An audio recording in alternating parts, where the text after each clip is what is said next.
자, 7번은 이제 전문수사자문위원입니다.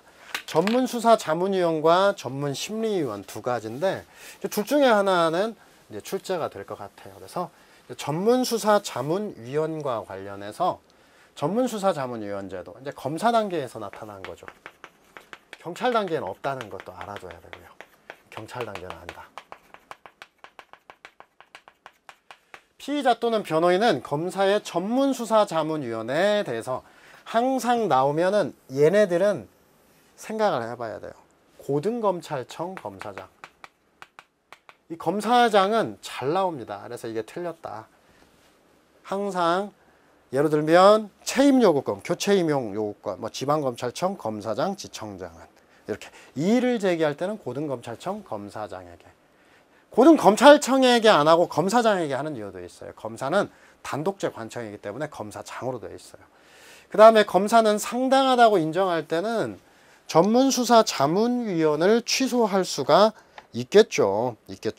세 번째, 전문수사자문위원이 제출한 서면이나 설명 또는 의견 진술에 관하여 1회 공판기일 전까지 서면 또는 구술에 의한 기회를 줘야 된다. 이런 제한은 없어요.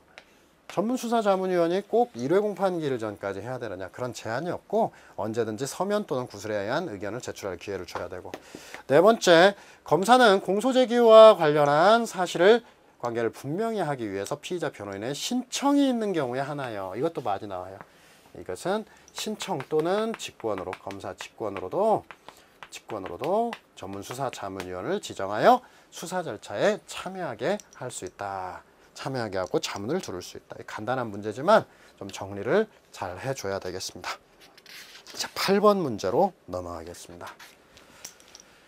고소에 관한 문제는 무조건 한두 개가 무조건 나온다. 특히 간통과 관련한 부분은 반드시 정리를 해놓고요. 그래서 고소라고 하는 것은 수사 실무에서 핵심적인 요소니까 고소는 꼭 나오고, 여러분들도 좀 잘 알고 계실 거다 일단 생각은 하긴 하는데, 먼저 피해자의 법정 대리인은 독립하여 고소할 수 있다 라고 되어 있고, 그래서 이제 고소권자와 관련해서는 범죄 피해자,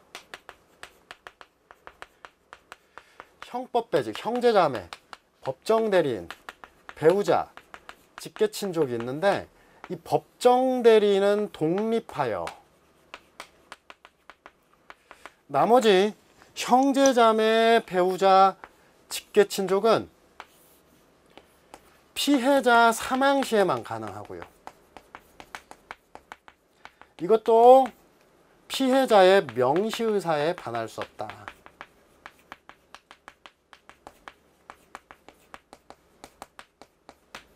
반면에 법정 대리는 독립하여 할 수 있기 때문에 우리 판례가 얘기하는 것은 이제 고유권, 피해자와는 별개로, 피해자와 별개로 인정된다 이렇게 얘기를 하죠.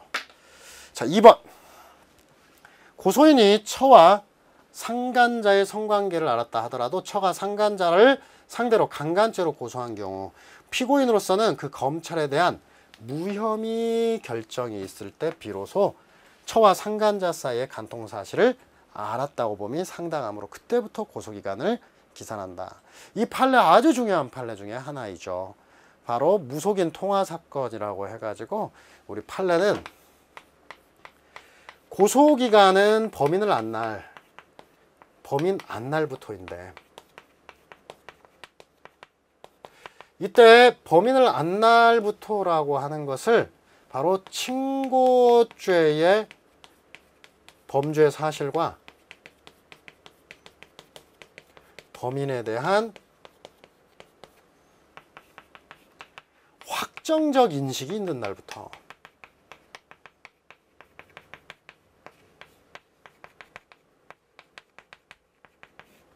이렇게 얘기를 했어요.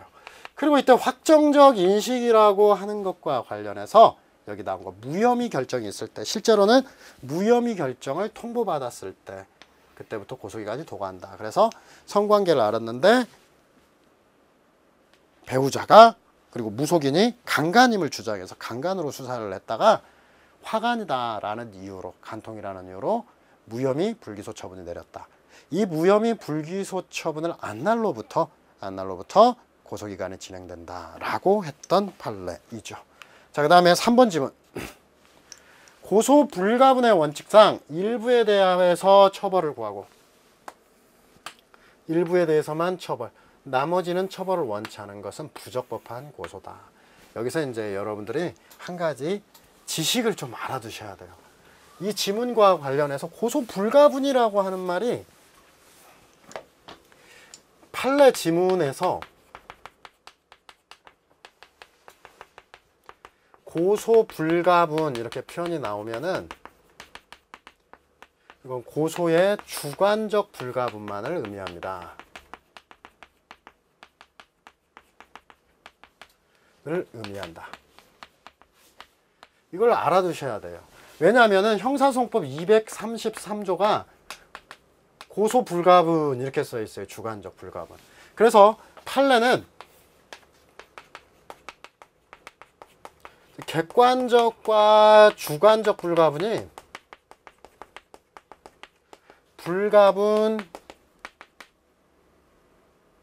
구분이 문제될 때만 객관적, 주관적 나누어서 표현합니다.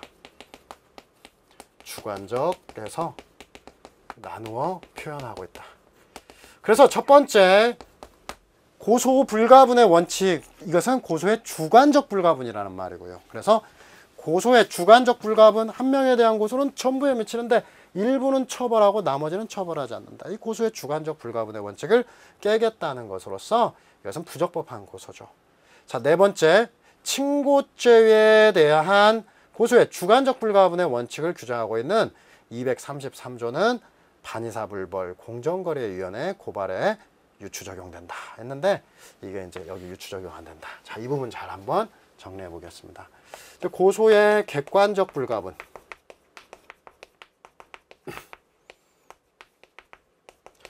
고소의 주관적 불가분이 있는데